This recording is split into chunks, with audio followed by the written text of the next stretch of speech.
There are a few general pointers that will help you improve the accuracy and reliability of testing with your test kits. I'm going to share a few tips that are relevant to dropper titration methods in this short video. Firstly, it is important to select the correct volume for your test. Larger volumes generally give better resolution, meaning a smaller parts per million value per counted drop, so larger volumes are better when you're expecting low concentrations.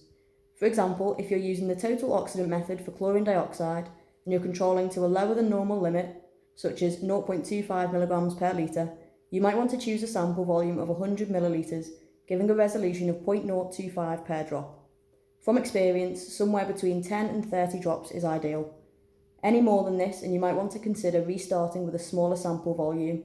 Any less than 10 drops of titrant should be restarted on a larger sample volume. Most titration methods will indicate the parts per million per drop for a range of sample volumes. A 20 ml volume is generally a good starting point. If you get stuck, get in touch with your feedwater rep for guidance. When it comes to the titration part, that is, the part of the test where you're counting the number of drops, there are a few important points to follow to improve the test accuracy. Tip 1. With the titrant reagent, it is important to ensure that you wipe the tip with the first drop after it has been opened. Each drop delivers a measured volume, which can be affected if there are dried residues or static on the dropper nib. For the same reason, be careful not to damage the dropper nib. Tip 2. Always keep the dropper bottle vertically aligned when titrating, otherwise the drop size is affected. Tip 3.